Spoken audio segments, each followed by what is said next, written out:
Muito bem, pessoal. O EtherCAT, então, é uma rede para controle de automação, um protocolo desenvolvido pela Beckhoff.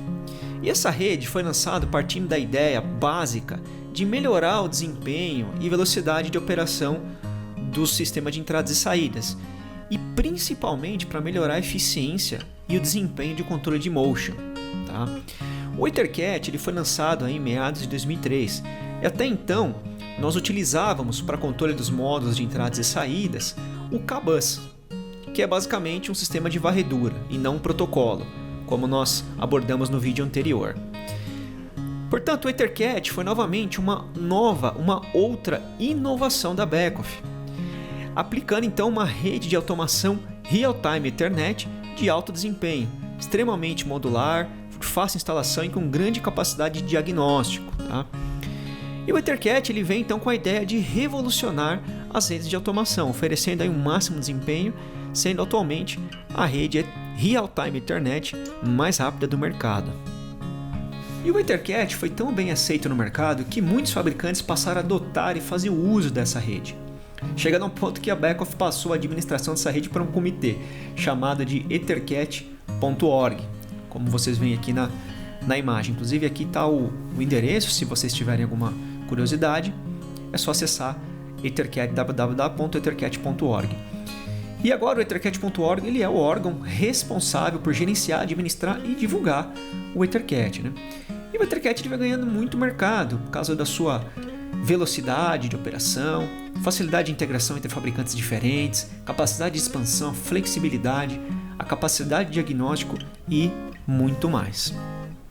Para a gente falar um pouquinho do funcionamento, do princípio de funcionamento do EtherCAT, a gente primeiro precisa entender e relembrar o que é o Ethernet. Tá?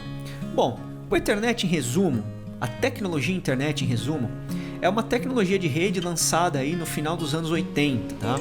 E foi criada basicamente para troca de informações entre computadores. Ok, pessoal? Veja bem, computadores e não CLPs ou controladores de automação. Tá? O Ethernet ele trata da camada física, né? Da camada que aborda a transmissão de dados, seguindo lá a ideia do modelo OSI. Né?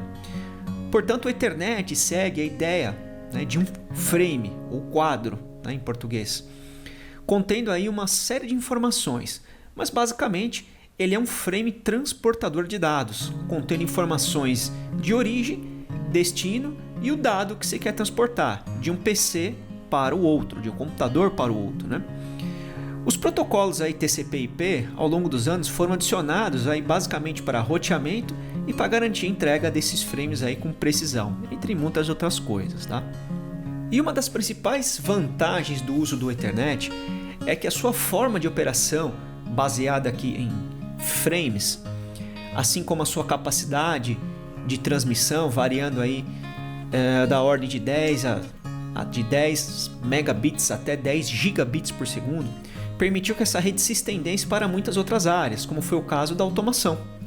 E com isso permitiu que diversos fabricantes e desenvolvedores implementassem essa tecnologia conforme a sua necessidade. E foi exatamente isso que a Beckhoff fez quando criamos o EtherCAT. Então, aqui eu tenho um exemplo de comparação dos frames. Basicamente são os mesmos frames. Aqui é o frame Ethernet e aqui é o EtherCAT. Então, o que a Beckhoff fez? Ela pegou aqui o frame Ethernet, portanto a gente consegue entender um pouco melhor dessa forma. Né? Então, aqui eu tenho as informações básicas do Ethernet, como destino, origem, que está aqui no nosso cabeçalho do frame, dessa forma. E aqui eu tenho a minha área de dados padrão no frame Ethernet, que está representado por toda essa área aqui na imagem. Então a Beckhoff basicamente utilizou a área de dados do frame Ethernet para já mapear todas as informações dos nossos I/Os, motion, se tiver no controle também, ou tantos quantos I/Os nós tivermos ou você tiver na sua arquitetura.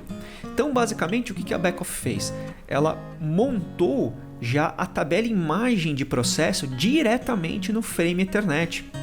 Essa foi uma grande inovação.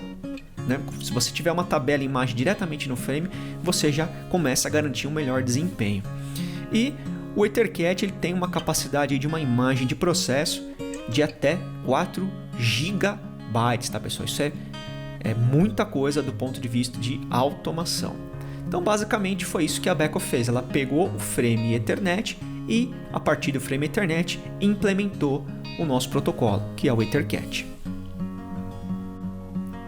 Muito bem, então aqui eu tenho uma outra forma de demonstrar o princípio de funcionamento do EtherCAT. Tá?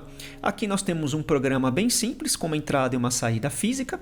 Essa entrada e a saída física do programa já está previamente relacionada aqui com os I/Os, através aqui de uma imagem de processo, e essa imagem de processo partiu aqui da memória RAM e já foi previamente mapeada aqui no frame EtherCAT. E esse frame EtherCAT, então, ele sai aqui do mestre, passa pelos slaves e retorna para o mestre e fica trabalhando aqui constantemente. Muito bem, então quando eu tenho aqui um sinal de I/O, apertei o botão, veio aqui no modo de entrada e saída, esse sinal passa aqui para o chip autoacoplador, vem aqui para a tabela imagem e entra aqui no nosso programa.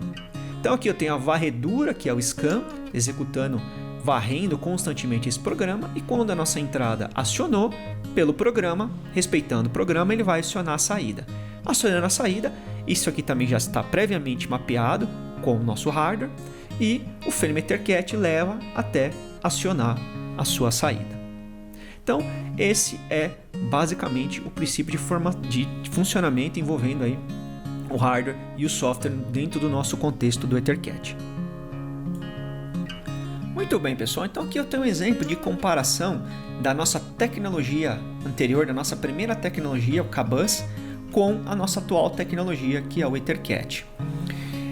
Eu vou deixar aqui um link do nosso vídeo anterior falando sobre o CABUS, tá? Mas basicamente o CABUS tem essa característica de funcionamento. O CABUS, ele é um sistema de varredura que fica constantemente fazendo a varredura aqui dos sinais de I/O e colocando esses sinais de I/O numa tabela imagem para que outro protocolo venha e faça a leitura ou a escrita desses sinais, né? O detalhe no CABUS é que você tem diferenças, né, de sincronismo, você tem diferenças de taxas de varredura, porque aqui você tem uma taxa de varredura, ou seja, uma velocidade em torno aí de 3 megabits por segundo, e aqui você tem uma outra taxa, né, que vai variar em função do protocolo. Vale lembrar que aqui nós representamos uma cabeça de rede, que pode ser em Profibus, em DeviceNet, Circus, Lightbus, Modbus, entre outros, né? Então, de acordo com o protocolo, essa taxa vai ser diferente dessa taxa em CABUS. Tá? Com o EtherCAT, a Beckhoff resolveu esse sistema, resolveu um problema que nós tínhamos. Qual era?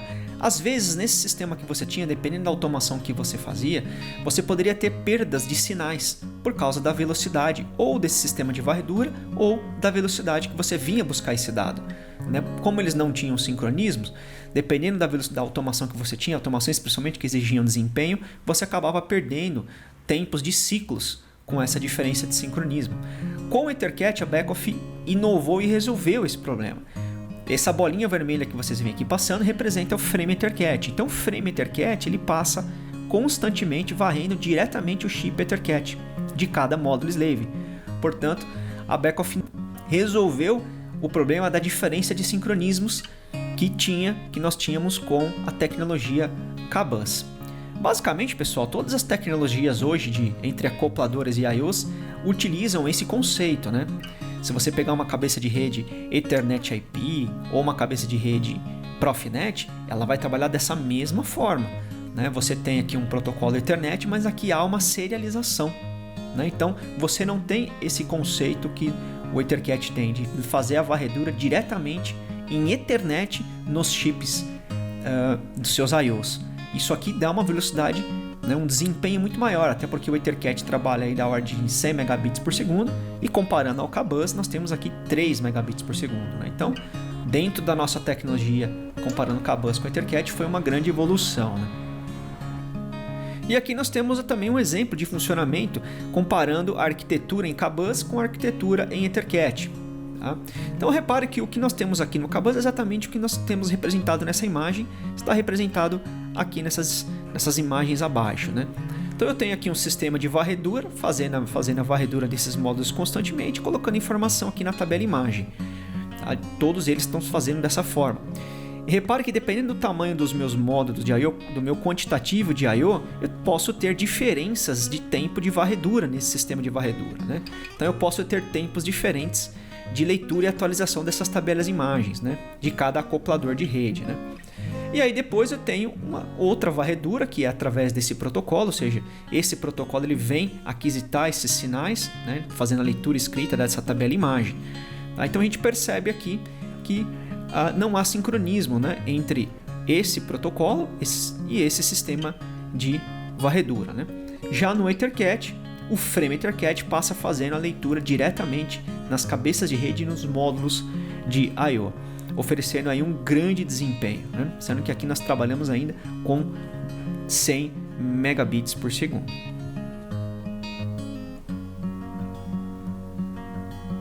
Muito bem, pessoal, então a Beckhoff manteve a ideia de modularização, né, de módulos de entradas e saídas e cabeças de rede.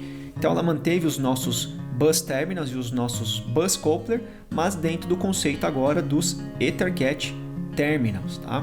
Então para os bus terminals a Beckhoff lançou toda uma nova linha de entradas digitais, saídas digitais, entradas analógicas, saídas analógicas e todos esses modelos de módulos de entradas e saídas, esses tipos de módulos de entradas e saídas para a família de bus terminals, mas agora trabalhando com a tecnologia EtherCAT. E manteve a mesma ideia da tecnologia EtherCAT para as cabeças de rede. Tá? Então, nós temos diversas cabeças de rede para diversos protocolos. Tá? Então, o que varia aqui, ou melhor, eu posso variar esse protocolo entre um Profibus, um Profinet, um Ethernet IP, por exemplo, ou até mesmo uma cabeça de rede em IoT. Mas o meu barramento de comunicação é em EtherCAT. Ok? Aqui é o exemplo do uso de uma tecnologia de bus terminals em EtherCAT. Então aqui nós temos um controlador embedded, onde eu tenho aqui um mestre EtherCAT.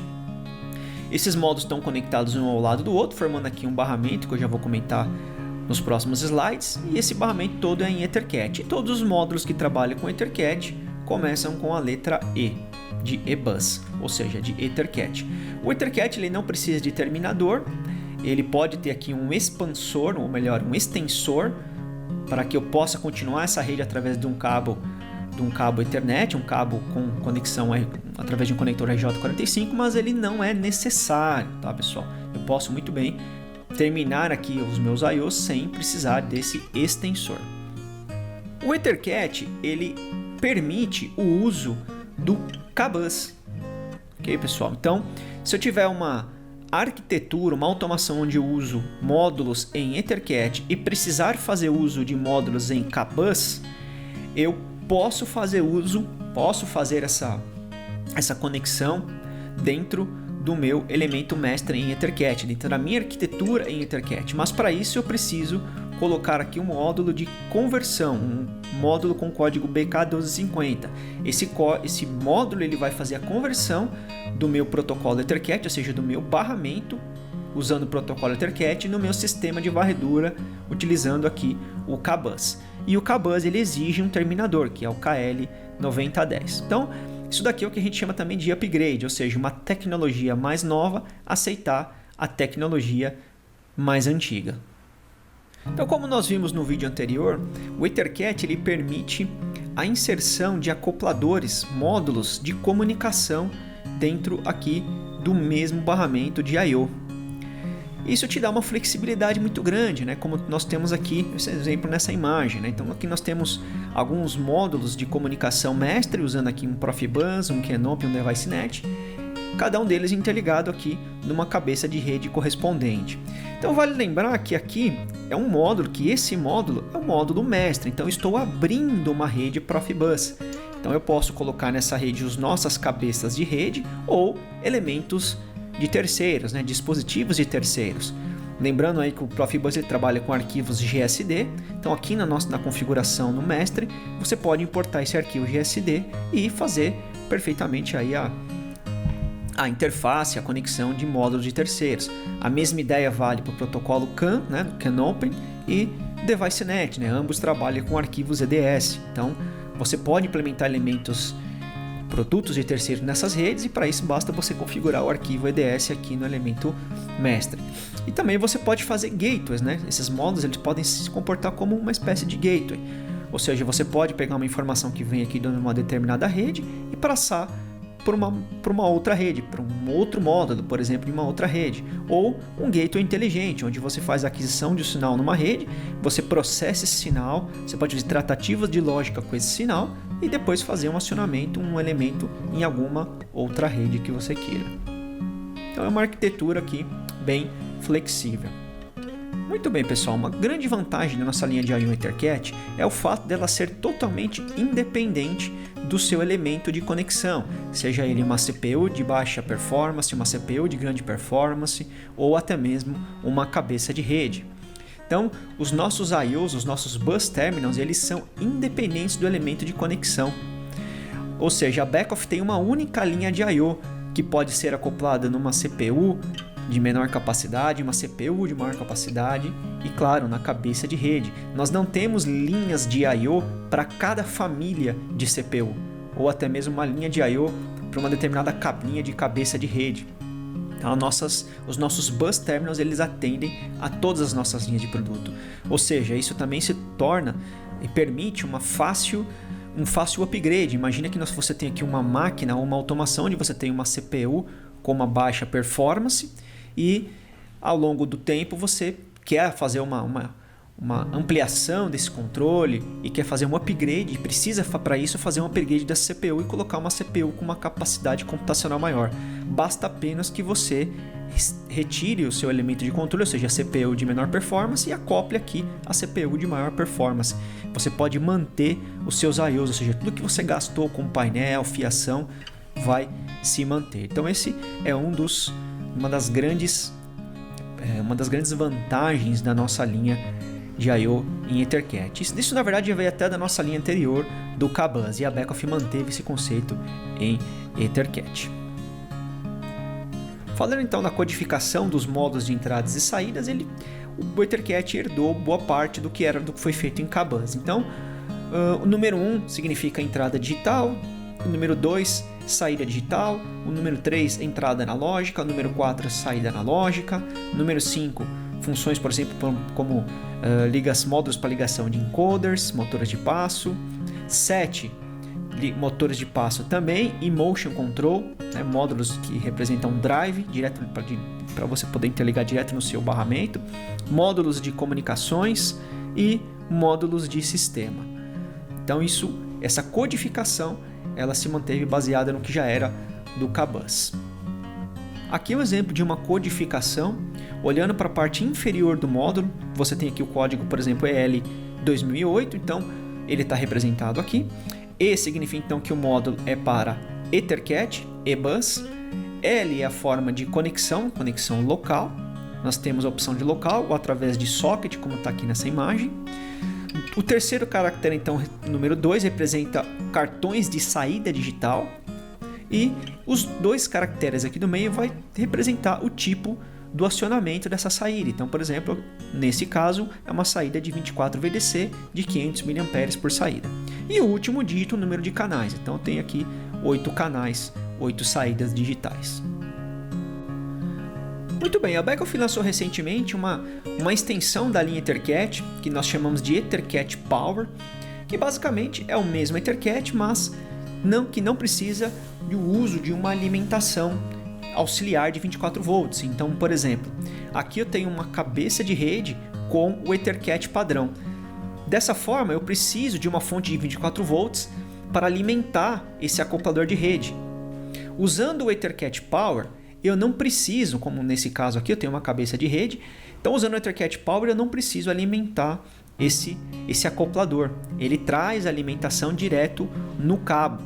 Tá? Então eu tenho aqui, por exemplo, um extensor para EtherCAT Power e ele já leva informação de dado e alimentação para a minha cabeça de rede. Então esse elemento, esses I/Os, utilizam da alimentação que já vem pelo cabo, o que te dá aí uma grande economia em painéis, espaço de painéis, porque não é necessário fonte de alimentação. Nós temos essa opção para módulos em IP20 e módulos onde precisa de um grau de proteção maior, como é o exemplo aqui. Então a gente tem um derivador aqui para EtherCAT Power, aqui a gente vem com o EtherCAT padrão e ele converte para EtherCAT Power. Dessa forma, esses módulos já usam a alimentação direto aqui do cabo. Para as conexões mecânicas do EtherCAT, é exatamente igual à do CABUS. Então você vai encaixando aqui um módulo ao lado do outro, você tem aqui uma alavanca laranjinha que todo módulo de I/O tem, e essa alavanquinha serve justamente para você desconectar, desprender o módulo do trilho, tá? Ou seja, não há outra forma de você desprender ou fazer a extração de um módulo de I/O sem que você puxe essa alavanca, tá, pessoal? Essa alavanca ela justamente desprende aqui do trilho DIN. Nós temos aqui uma imagem usando módulos em CABUS, mas como eu falei, a parte mecânica de encaixe, extração dos módulos é exatamente igual em EtherCAT. Do ponto de vista dos tipos de barramento, o EtherCAT trabalha da mesma forma que o CABUS, ou seja, conforme você vai conectando, encaixando um módulo ao lado do outro, você vai formando dois tipos de barramento, o barramento de comunicação e o barramento de potência. Então, o barramento de comunicação é o barramento responsável por que o elemento de controle faça os módulos funcionar. No caso, esse barramento é em EtherCAT. E o barramento de potência é o barramento responsável para fazer a alimentação, principalmente das suas cargas, dos seus elementos de acionamento de saída, principalmente as saídas digitais. Mas também pode ser utilizado para alimentação de transmissores, de sistemas analógicos, entre outros, tá? Muito bem, então eu tenho aqui os dois tipos de barramento, o barramento de comunicação e o barramento de potência. Todo nosso controlador, seja ele um dispositivo embedded ou até mesmo uma cabeça de rede, possui já on-board uma fonte, que é uma fonte DC-DC, tá, pessoal? Então essa fonte é que vai gerar a alimentação para os barramentos de comunicação e potência. Então ela tem aí inclusive algumas proteções, tá? Muito bem. O barramento de comunicação é limitado aí em 2 amperes, um pouco mais do que o nosso barramento anterior em CABUS, que era de 1.75, e o barramento de potência é limitado aí em 10 amperes, o mesmo valor que nós tínhamos no barramento em CABUS. Falando então do sistema de alimentação, nós recomendamos o uso de 2 fontes, como nós vemos aqui na imagem. Uma fonte para a gente alimentar o barramento de comunicação através dos pinos aqui 24 e 0 e uma outra fonte para a gente alimentar aqui o barramento de potência.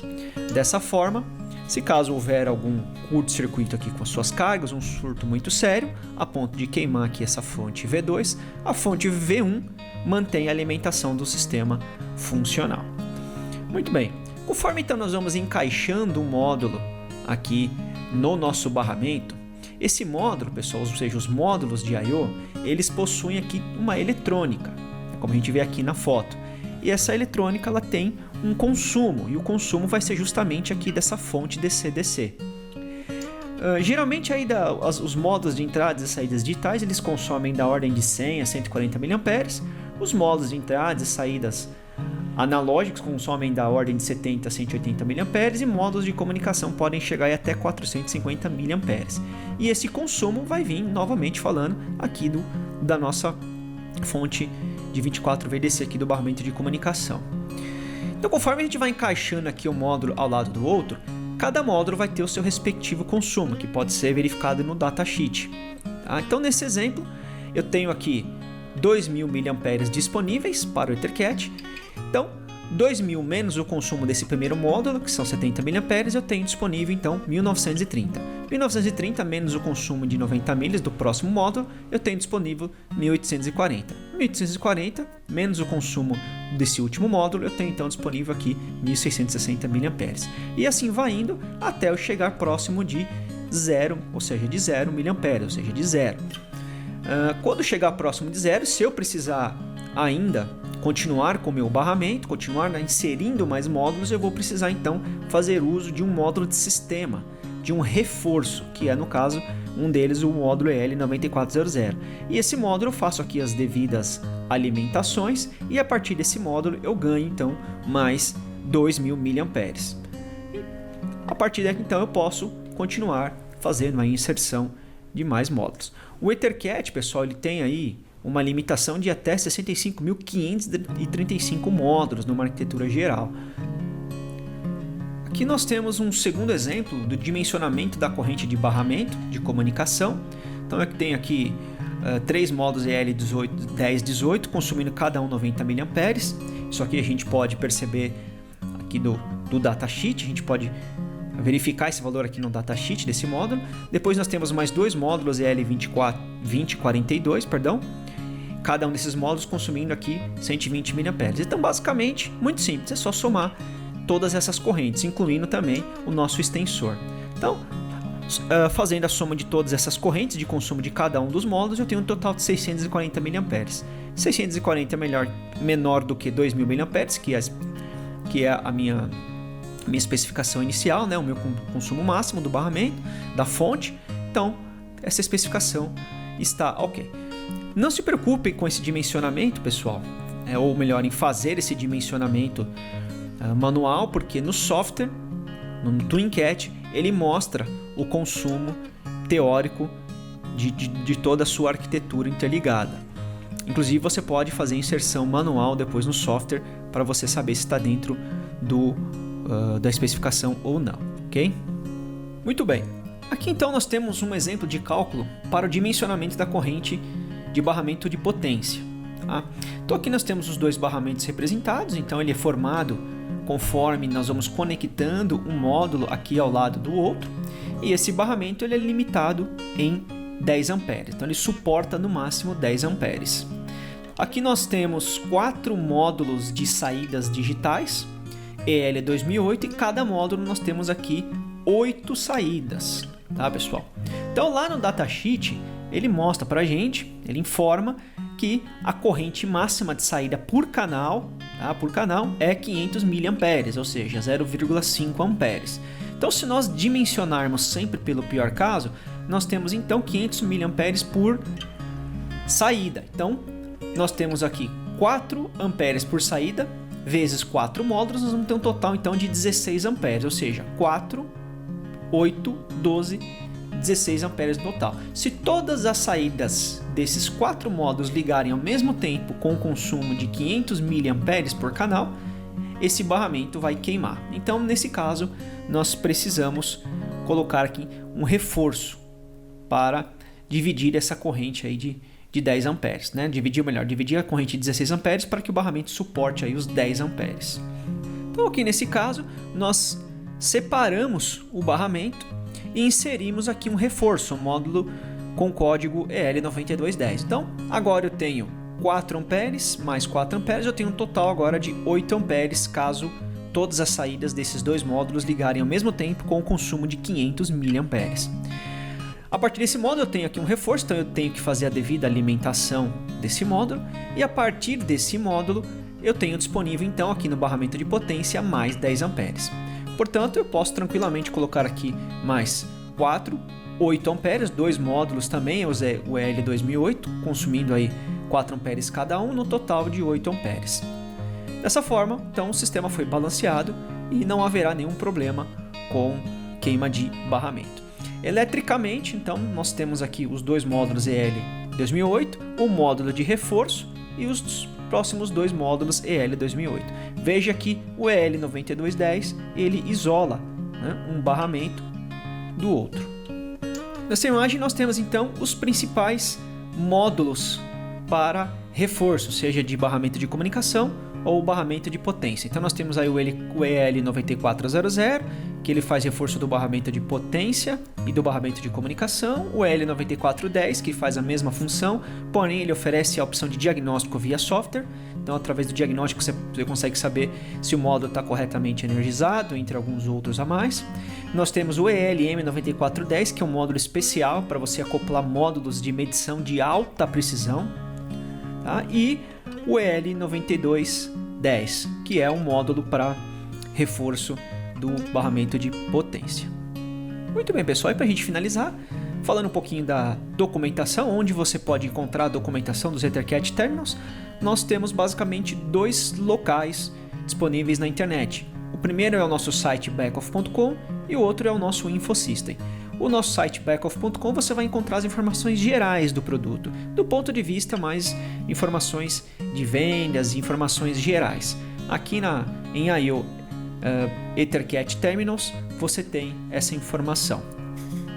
E no InfoSystem já é um banco de dados mais específico, um banco de dados mais completo, onde você vai achar todas as informações dos nossos modos. Ele fica aqui em Field Bus Components EtherCAT Terminals. Ok? Então, nesse vídeo nós vimos aí todas as informações gerais do EtherCAT e dos nossos EtherCAT Terminals. Muito obrigado e até o próximo vídeo.